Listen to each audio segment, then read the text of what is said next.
नमस्कार दोस्तों, स्वागत है आज की एक नई वीडियो में। दोस्तों आज की इस वीडियो में हम कक्षा 11 अनिवार्य संस्कृत के सदाचार उपदेशः नामक चैप्टर को फिनिश करने वाले हैं। पहले मैं आपको श्लोक समझाऊंगा, उसके बाद उसका हिंदी अनुवाद लिखना भी बताऊंगा कि कैसे आपको एग्जाम में लिखना है ताकि आपको फुल मार्क्स मिले। तो आज की वीडियो बहुत ज़्यादा इंपॉर्टेंट होने वाली है। बहुत ही कम समय में आपको सारे श्लोक अच्छे तरीके से बता दूंगा। तो चलिए दोस्तों, शानदार वीडियो को शुरू करते हैं और इस चैप्टर को आसानी से फिनिश करते हैं। तो देखिए, पहला श्लोक है संगच्छध्वं संवदध्वं संवो मनांसि जानताम देवा भागम यथा पूर्वे सज्जनानाः उपासते। समझिएगा, देखिए संगच्छध्वं, संगच्छध्वं मतलब साथ साथ चलो, ठीक है। संवदध्वं मतलब साथ साथ बोलो। संवो, संवो मतलब साथ साथ। मनांसि माने मनों को, मनांसि माने मनों को, जानताम मतलब जानो या समझो। समझिएगा, देखिए संगच्छध्वम मतलब साथ साथ चलो, संबद्धध्वम मतलब साथ साथ बोलो, संबो मतलब साथ साथ, मनांसि माने मनों को, जानताम माने जानो, यानी एक दूसरे के मन को जानो समझो साथ साथ, ठीक है।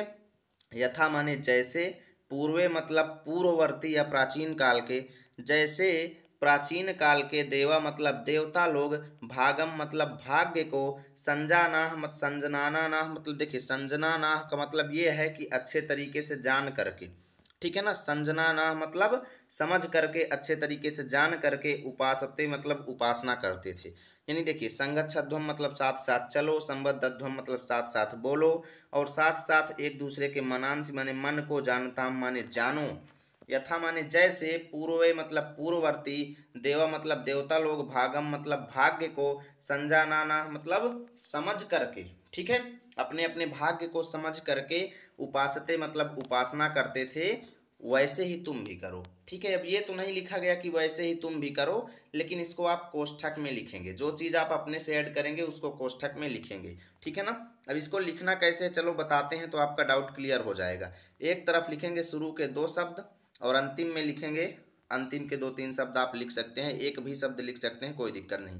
देखिए संदर्भ कैसे लिखेंगे। प्रस्तुत श्लोक हमारी पाठ्य पुस्तक संस्कृत दिग्दर्शिका के सदाचार उपदेशः नामक पाठ से अवतरित है, और सभी श्लोकों में यही संदर्भ रहेगा। अब देखिए हिंदी अनुवाद, साथ साथ चलो, साथ साथ बोलो, और अपने मनों को मिलकर जानो, ठीक है ना।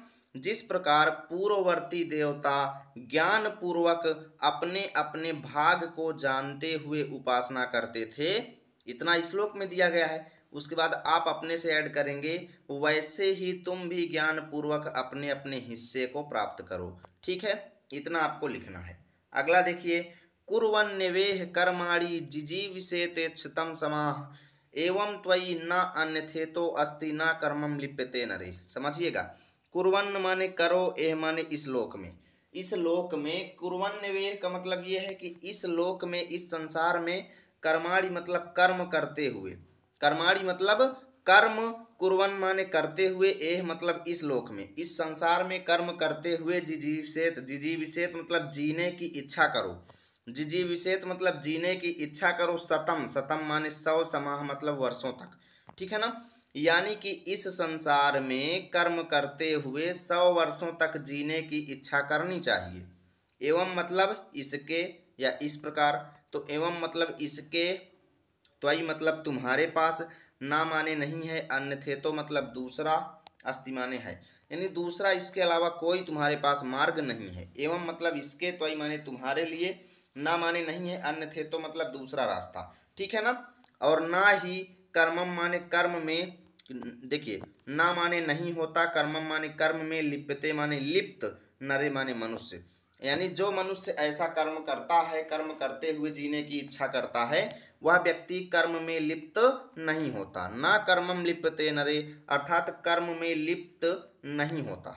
जो व्यक्ति कर्म करते हुए 100 वर्षों तक जीने की इच्छा रखता है, वह व्यक्ति कभी भी कर्म में लिप्त नहीं होता। ध्यान देना, एवं माने इसके अलावा, त्वयि माने तुम्हारे पास, ना माने नहीं है, अन्यथे तो मतलब दूसरा मार्ग, ठीक है ना। और कर्म ऐसा करने से व्यक्ति कर्म में लिप्त नहीं होता। एक तरफ लिखेंगे कुर्वन्नेवेह, दूसरी तरफ लिप्यते नरः। संदर्भ पूर्वत हिंदी अनुवाद में लिखेंगे, इस संसार में कर्म करते हुए ही 100 वर्षों तक जीने की इच्छा करें, इससे अलग तुम्हारे लिए कोई मार्ग नहीं है, और ऐसा करने से व्यक्ति कर्मों में लिप्त नहीं होता। ठीक है। अगला देखिए, मधुमन में निष्क्रमणम, मधुमन में परायणम, वाचा वदामि मधुमद, भूयासम मधु सदृशः। समझिएगा, मधु माने मधुर हो, मधु माने मधुर हो या अच्छा हो, में माने मेरा, मधुमन माने मधुर हो या अच्छा हो, शुभ हो, में माने मेरा, निष्क्रमणम, निष्क्रमणम मतलब सांसारिक कार्यों में लिप्त होना, निष्क्रमणम मतलब आना, आना या सांसारिक कार्यों में लिप्त होना।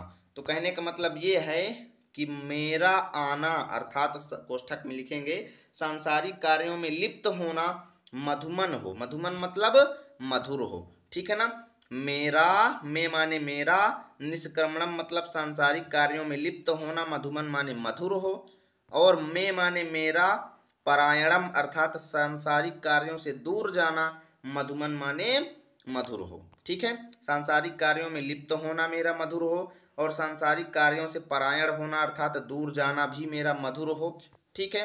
वाचा वदामि मधुमद अर्थात वाचा मतलब वाणी, वदामि माने बोलूं, मधुमद माने मधुर, यानी हमेशा मधुर वाणी बोलूं, ठीक है। भू माने हूँ, असम माने मैं, मधु सदृशा माने मधु देखने वाला यानी अच्छा देखने वाला, मधु सदृशा माने अच्छा देखने वाला, और मैं अच्छा देखने वाला हूँ। फिर से देखिएगा, मेरा इस संसार में आना यानी सांसारिक कार्यों में लिप्त होना मधुर हो, मेरा इस संसार से पलायन करना अर्थात जाना यानी सांसारिक कार्यों से दूर जाना मधुर हो, मैं हमेशा मधुर वाणी बोलूं, और मैं हूँ हमेशा मधु सदृशा माने अच्छी चीजें देखने वाला, ठीक है। एक तरफ लिखेंगे मधु माने निष्क्रमणम, दूसरी तरफ मधु सदृशा। संदर्भ पूर्वत लिख देंगे, हिंदी अनुवाद मेरा पास जाना यानी सांसारिक कार्यों में प्रवृत्ति मधुमय हो, मेरा सांसारिक कार्यों से दूर जाना मधुमय हो यानी निवृत्ति, ठीक है ना। परायणम माने निवृत्ति, मैं मधुरता से युक्त वाणी बोलूं, और मैं मधुर देखने वाला हूं, ठीक है। अगला है आचारात लभते ही आयु, आचारात लभते श्रियम, आचारात कीर्तिम आपनोति पुरुषः प्रेत्य चेहचा, ठीक है। समझिएगा, देखिए आचारात, आचारात माने आचरण के द्वारा, लभते माने लाभ या लभते माने प्राप्त करता है या प्राप्त होता है, आचारात मतलब आचरण से प्राप्त होता है।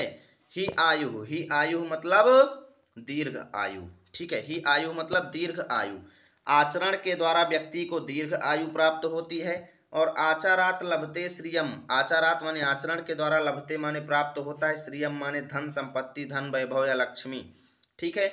और आचारात मतलब आचरण से ही व्यक्ति को धन प्राप्त होता है, अगर आपका आचरण अच्छा है तो आपको दीर्घ आयु प्राप्त होगी, आपका आचरण अच्छा है तो आपको धन संपत्ति प्राप्त होगी। आचारात माने आचरण के द्वारा ही, पुरुषा माने पुरुष जो है, चेह माने इस लोक में, चा माने और, प्रेत माने दूसरे लोक में, कीर्तिम माने कीर्ति को, आपनोति माने प्राप्त करता है, यानी कि आचरण के द्वारा ही पुरुष जो है इस लोक में और परलोक में कीर्ति माने यश को प्राप्त करता है, ठीक है। आचारात लभते एक तरफ लिखेंगे, प्रेत चेह चा दूसरी तरफ। संदर्भ पूर्वक हिंदी अनुवाद में, पुरुष निश्चित रूप से सदाचार से दीर्घ आयु को प्राप्त करता है, सदाचार से ही धन यानी लक्ष्मी पाता है, सदाचार से इस लोक में और परलोक में कीर्ति को प्राप्त करता है यानी यश को प्राप्त करता है। ये नास्तिकाः निष्क्रियाश्च गुरु शास्त्र अतिलंघिनः अधर्मज्ञा दुराचारास्त्रे भवन्ति गतायुषः। समझिएगा, ये इस श्लोक में बहुत अच्छी बात कही गई है। ये माने जो लोग नास्तिका मतलब नास्तिक होते हैं यानी भगवान के अस्तित्व को ना मानने वाले। नास्तिक किसको कहा जाता है? ऐसे व्यक्ति जो भगवान को ना मानते हों, और आस्तिक उसको कहा जाता है जो भगवान को मानता हो। यानी जो लोग नास्तिक होते हैं, भगवान को ना मानने वाले होते हैं, और निष्क्रिया, निष्क्रिया मतलब कर्म ना करने वाले होते हैं। जो लोग नास्तिक होते हैं और कर्म ना करने वाले होते हैं, साथ ही गुरु शास्त्र मतलब गुरु और शास्त्रों का अतिलंघिना माने उल्लंघन करने वाले होते हैं, ठीक है। गुरु के द्वारा कही गई बातों का और शास्त्रों के द्वारा बताई गई बातों का अतिलंघिना माने उल्लंघन करने वाले होते हैं। अधर्मज्ञा मतलब अधर्मी होते हैं, धर्म ना करने वाले होते हैं। दुराचारास्ते मतलब दुराचारी होते हैं, वो भवंती माने होते हैं। गतायुषः मतलब कम उम्र वाले, ऐसे व्यक्तियों को कम आयु प्राप्त होती है, अर्थात ऐसे व्यक्ति जल्दी ही मृत्यु को प्राप्त हो जाते हैं। गतायुषा मतलब कम उम्र वाले होते हैं ऐसे व्यक्ति। जो लोग नास्तिक होते हैं, भगवान को नहीं मानने वाले होते हैं और कर्म ना करने वाले होते हैं, गुरु और शास्त्रों के द्वारा बताई गई बातों का उल्लंघन करने वाले होते हैं, अधर्मज्ञी होते हैं, दुराचारी होते हैं, ऐसे व्यक्ति कम आयु वाले होते हैं। एक तरफ लिखेंगे ये नास्तिका, दूसरी तरफ गतायुषा। संदर्भ पूर्वक हिंदी अनुवाद। जो व्यक्ति ईश्वर के अस्तित्व में विश्वास ना करने वाले, अकर्मण्य, अकर्मण्य का मतलब कर्म ना करने वाले, ठीक है, तथा गुरु और शास्त्रों की आज्ञा का उल्लंघन करने वाले होते हैं, धर्म को ना मानने वाले और दुराचारी होते हैं, वे कम आयु वाले होते हैं, अर्थात उनको जल्दी मृत्यु मिलती है। अगला देखिए, ब्राह्मे मुहूर्ते बुद्धेत धर्मार्थो चा अनुचिंतयेत उत्थायाचम्य तिष्ठेत पूर्वाम संध्या कृतांजलि। समझिएगा, देखिए ब्राह्मे मतलब ब्राह्म मुहूर्त में, देखिए सुबह 4 बजे से 5 बजे के बीच का समय जो है वो ब्राह्म मुहूर्त माना जाता है। प्रत्येक विद्यार्थी को और प्रत्येक व्यक्ति को इसी मुहूर्त में जागना चाहिए। तो ब्राह्मी मुहूर्त का मतलब यह है कि ब्राह्म मुहूर्त में बुद्धेत माने उठना चाहिए व्यक्ति को, ठीक है। धर्मार्थो मतलब अपने धर्म के बारे में कि क्या क्या उसका कर्तव्य है। अगर विद्यार्थी है तो उसका कर्तव्य है कि सुबह उठ के पढ़ाई करे, और हर व्यक्ति का अलग अलग कर्तव्य होता है, यानी अपने कर्तव्य और अर्थो माने धन संपत्ति के बारे में, अनुचिंतयेत माने चिंतन करना चाहिए। ब्राह्मो मुहूर्ते मतलब ब्राह्म मुहूर्त में उठना चाहिए, और धर्म यानी अपने कर्तव्य और अपने धन संपत्ति के बारे में चिंतन करना चाहिए। उत्थाय मतलब उठ करके, ठीक है, उत्थाय माने उठ करके, तिष्ठेत माने बैठना चाहिए, पूर्वाम संध्याम मतलब पूर्व संध्या, कृता माने के लिए, पूर्व संध्या के लिए, पूर्व संध्या के लिए, अंजलि माने हाथ जोड़ करके, आचम्य माने याचना करते हुए बैठना चाहिए, ठीक है।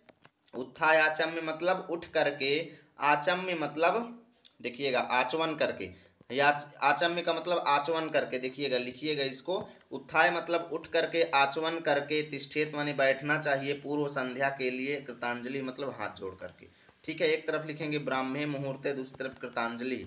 संदर्भ पूर्वक हिंदी अनुवाद। व्यक्ति को ब्राह्म मुहूर्त में जागना चाहिए और धर्म तथा धन का चिंतन करना चाहिए, उठ करके, आचमन करके और हाथ जोड़ करके पूर्व संध्या के लिए बैठना चाहिए, ठीक है।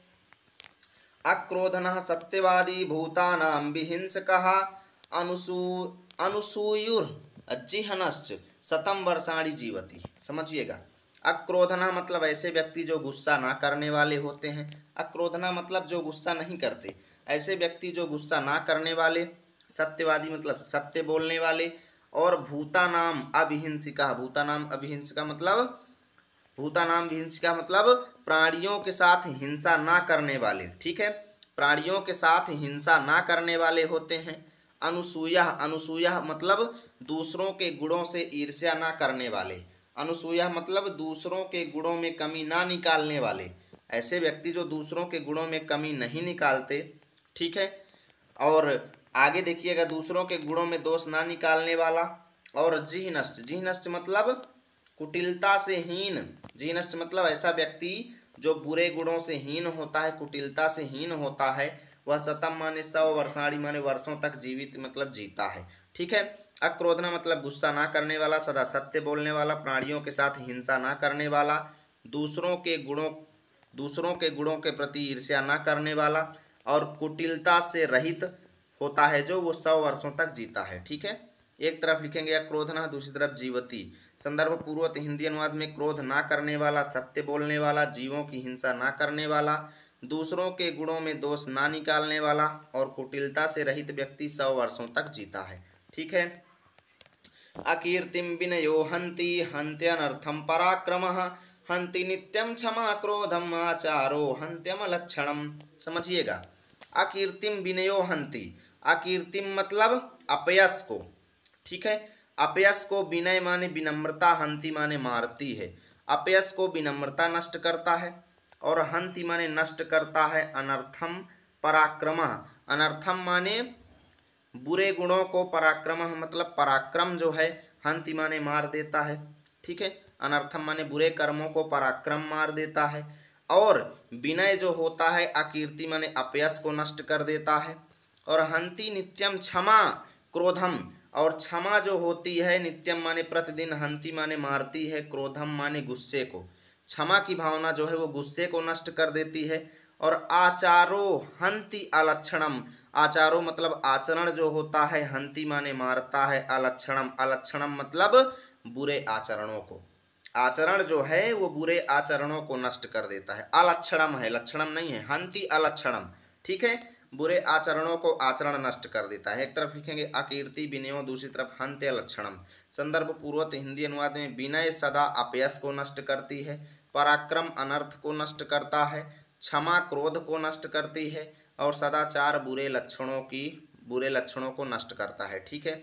अभिवादनशीलस्य नित्यं वृद्धोपसेविनः चत्वारि तस्य वर्धन्ते आयुर्विद्या यशो बलम। समझिएगा, ऐसा व्यक्ति जो अभिवादनशील है, अभिवादनशील मतलब दूसरों का सम्मान करने वाला, ठीक है, अभिवादनशील से मतलब अभिवादन करने वाले व्यक्ति की, और नित्यम माने प्रतिदिन, वृद्धो माने बूढ़े बुजुर्गों की, उपसेविना मतलब सेवा करने वाला, बूढ़े बुजुर्गों की सेवा करने वाला और लोगों का अभिवादन करने वाला, उस व्यक्ति का चत्वारी माने चार चीजें, तस्य माने उसका, वर्धनते माने बढ़ता है, उस व्यक्ति की चार चीजें बढ़ती हैं। पहला उसकी उम्र बढ़ती है, दूसरा उसकी विद्या बढ़ती है, तीसरा उसकी कीर्ति बढ़ती है, चौथा उसका बल बढ़ता है, पराक्रम बढ़ता है। यानी ऐसा व्यक्ति जो अभिवादनशील होता है और प्रतिदिन बूढ़े बुजुर्गों की सेवा करने वाला होता है, उसकी चार चीजें बढ़ती हैं, आयु, विद्या, यश और बल, ठीक है। एक तरफ लिखेंगे अभिवादनशील से, दूसरी तरफ बलम, डैश डैश कर देना। संदर्भ पूर्वक हिंदी अनुवाद में लिखेंगे अभिवादन करने की आदत वाले और नित्य वृद्धों की सेवा करने वाले की आयु, विद्या, यश और बल, ये चार चीजें बढ़ती हैं, ठीक है।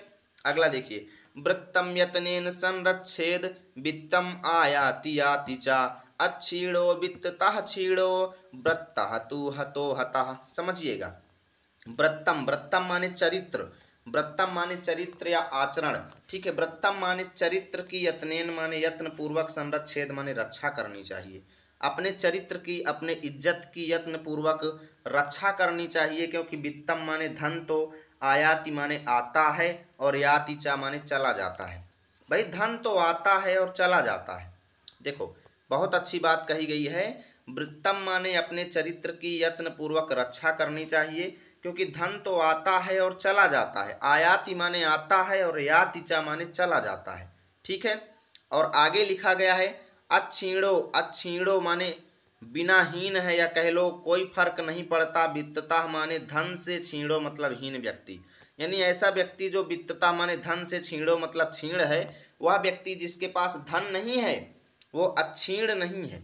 अच्छीण का मतलब यह है जिसका कुछ नहीं घटा, वह व्यक्ति जिसके पास धन नहीं है। धन से हीन व्यक्ति हीन नहीं होता, धन से हीन व्यक्ति अच्छीण है अर्थात हीन नहीं होता, परंतु वृत्तः तु अर्थात इज्जत से हीन व्यक्ति हतो हतः माने मरे हुए के समान है। समझिएगा, वित्तता माने धन से क्षीण व्यक्ति अच्छीणो अर्थात क्षीण नहीं है, वृत्तः तु माने धन से हीन व्यक्ति, वो इज्जत से हीन व्यक्ति, हतो हतः माने मरे हुए के समान है।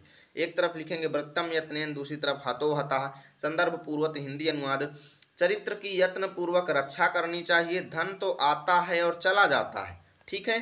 धन से हीन व्यक्ति दीन यानी निर्धन नहीं होता, परंतु चरित्र से क्षीण व्यक्ति मरे हुए के समान है, ठीक है। अगला देखिए, सत्येन रक्षते धर्मो विद्या योगेन रक्षते मजया रक्षते रूपम कुलम वृत्तेन रक्षते। समझिएगा, सत्येन मतलब सत्य के द्वारा, रक्षते माने रक्षा करनी चाहिए, धर्मो माने धर्म की, सत्य से धर्म की रक्षा की जाती है, विद्या योगेन रक्षते माने विद्या की रक्षा, योगेन माने योग के द्वारा की जाती है, विद्या की रक्षा योग के द्वारा की जाती है, और मृजया, मृजया मतलब मांजने से, मृजया मतलब मांजने से अर्थात साफ सफाई करने से रक्षते माने रक्षा होती है, रूपम माने रूप की, आपके शरीर की रक्षा किससे होगी, साफ सफाई से, मृजया माने मांजने से या साफ सफाई करने से शरीर की रक्षा होती है, और कुलम माने कुल की या वंश की रक्षा जो होती है, वृत्तेन माने इज्जत से होती है,